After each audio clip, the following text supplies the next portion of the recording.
see that was stuck right there. Not now.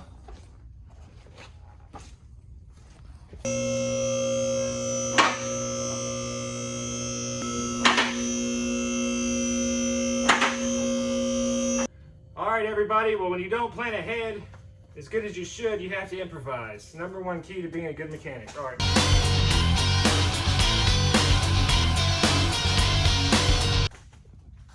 Got the subframe pushed back. I got this from a random guy on Facebook Marketplace and had it sandblasted and hoped that it would fit. And guess what? Here, get it, babe. It fits perfect. It's gonna mount up. See the holes right there? Go on the other side too. It's gonna mount up perfect, everybody. Going down. But yeah, this is, they said it was a spone, but I don't know. I don't know what it is. Better idea. You take, what you do is you unbolt this fender, take a crescent wrench, tighten it around the metal, and then just bend it. It'll just bend, dude, with the crescent wrench. You tighten like the crescent wrench all the way to the thickness. Why don't you do that right now? Because we have other things that we gotta do, brother. We gotta honestly take this off because there's so much in there, remember? Like leaves and what they probably did is they probably put a jack on this, dude, when they're supposed, this is supposed to hold jack stands. You know what I'm saying? They probably jack stands, not jacks. Damn, that's Johnny. This is what it looks like outside. I think it turned out really good. Primed, Pontiac blue, and clear coat. Man, oh man, I forgot how good this motor looked. Got the Pontiac blue. I have to take the 5.3 truck pan off, put the F-body pan on, but you have to modify the pickup tray, and I have an F-body pickup tube. I have the Camaro balancer that I'm gonna have to put on. New valves.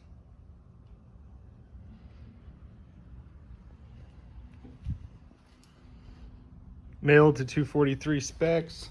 I just wanted to give a quick tip.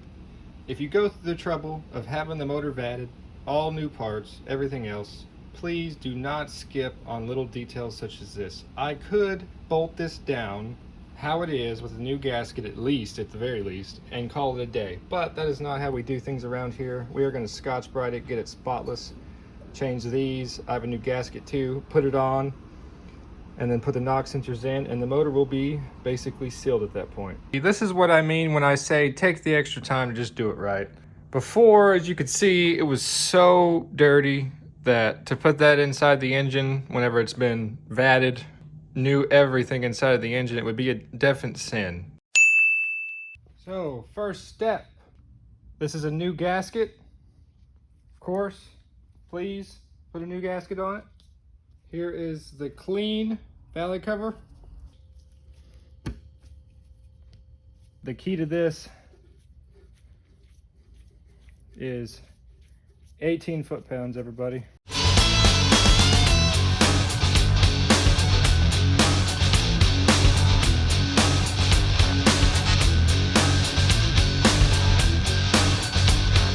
Now the torque spec for this valley cover is 18 foot-pounds.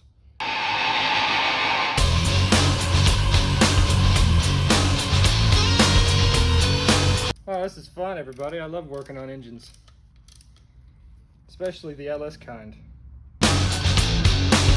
Got it. Now they're all torqued to spec. Putting the F-body oil pan on today. I had to make modifications to the tray, which I will show that. I put the whole motor together with this AMSOIL break-in oil. Seems to be some bad and it's honestly cheaper than all the other break-in oil. First, we're gonna pour some in the oil pump. I've already done this once, but since it's sat for a while, I'm gonna pour some more in it.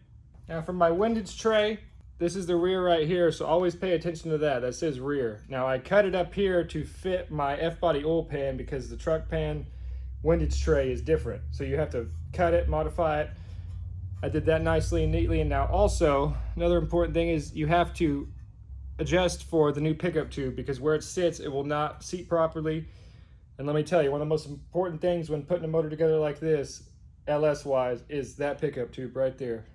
If you have issues with that, you'll have bad oil pressure and bye-bye engine. So we're gonna set this on.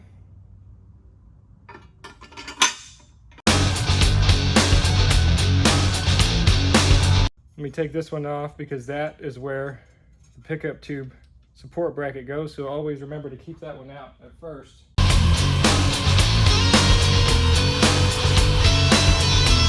So now we have the oil pump primed. That is ballsy. Be careful when you're building it. Oh, nice. Now here's a very important detail. On a truck, okay, it has a tapered pickup tube, and so on that one you would use a green O-ring, okay? Now for the F-body, since it's straight, it's not tapered, it's just normal end, whatever, you use either the blue one, which is factory GM, or the black one that comes with milling. But in the other case, the one I took off the truck one has a green. So you want to always make sure that you put the right O-ring right there, that way it'll seal properly. We are going to stab this into the oil pump very carefully. You don't want to damage the O-ring, that's for sure. And you just want to push her in there. Torque it to 106 inch-pounds. This right here for the pickup tube, right there, 106 inch-pounds. Now you want to make sure that it is all the way bottomed out. Now we do the rest of the windage bolts to 18 foot-pounds.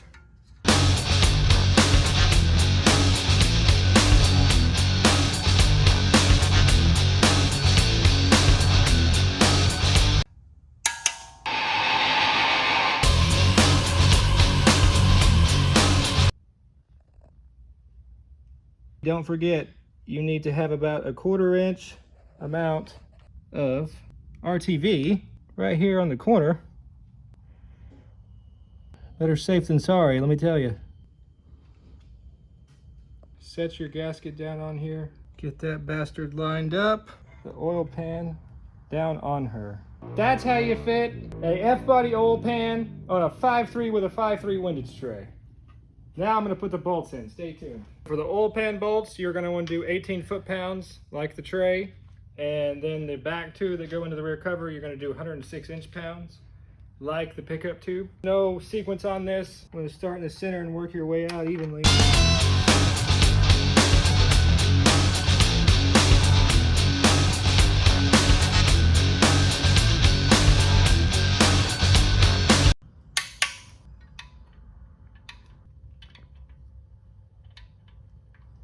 Right there. She's bolted down, everybody.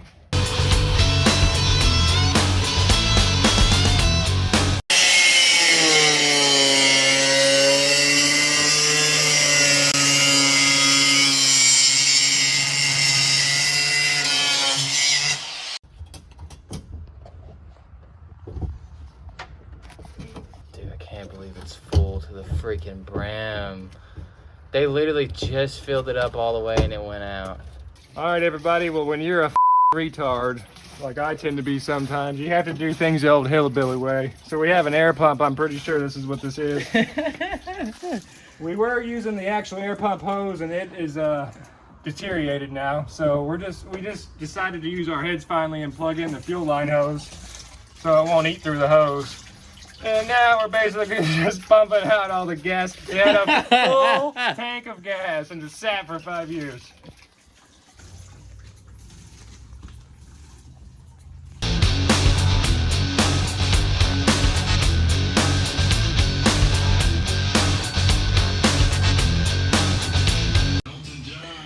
Open the tranny up for the first time. Man, she looks good.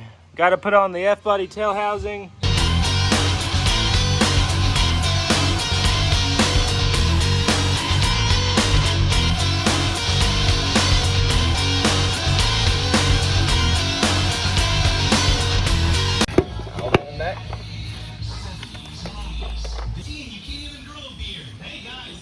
We have the torque converter in, tranny bolted up, missing 1 or 2 bolts here and there. I need to get those or find them.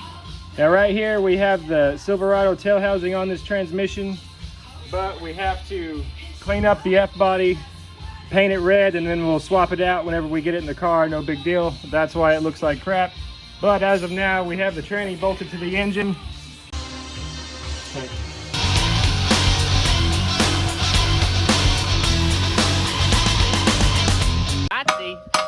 There.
Get this on video.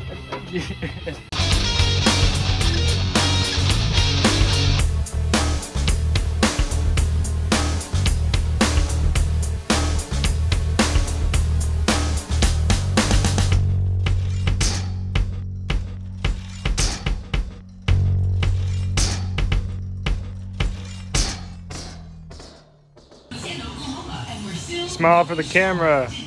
Yo, what up? I'm fixing Kevin's shit.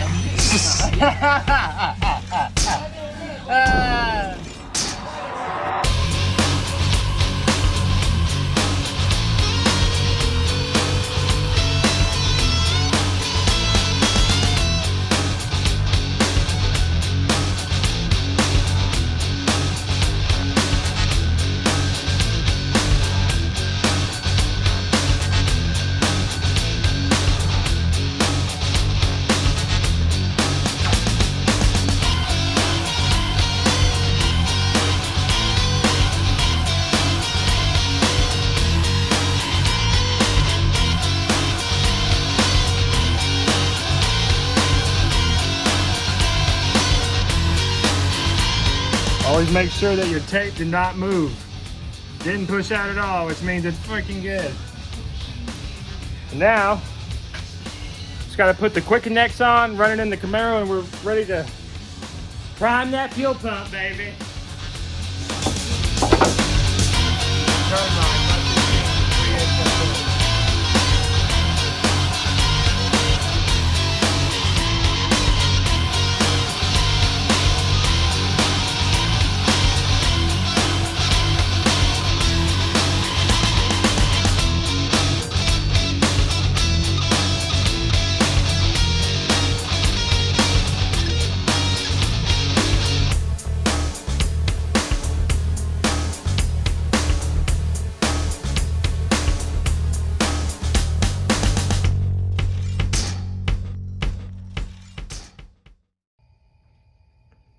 All right, everybody. So I pulled the harness back off the engine, number one, to wrap it in a more neat, tidy, and just overall better appealing way.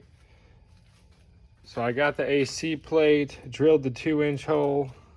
That is for the standalone LS1 harness. Now, it's all kind of mixed up together right now. At least I know where everything is. But here's the 3 plugs that went to the engine. Here's the wires, and then on the other side we have the tan and blue wire that goes inside of the passenger side. So basically all the connections I'm going to use to connect this bundle of wires, which it has instructions on how to get it to start and run, they're all right here. Now most of these are not going to be used. Some I'm going to save for later after I get the right tools to and the connections to pin the computer and to run the fuel tank pressure, etc., all that stuff. But for now, we're going to run the bare necessities, some optional stuff, but yeah, it's all going to be right here. I'm going to run it down into the car. As you guys can see, the AC and heater core is all deleted out of there, so I'll be able to run everything, fuse box, PCM, all these wires, etc., all the way down in there to where you don't see it. It'll be a nice tidy look, and I'm going to feed the engine harness through the hole after I put the plate in there. I went and bought some M10 bolts and M8 bolts from Ace Hardware. M8 for the smaller holes, like this one, M10 for the bigger holes. Nothing crazy, guys. Simple, straightforward. You can run any bolts with that you would like, just some that fit.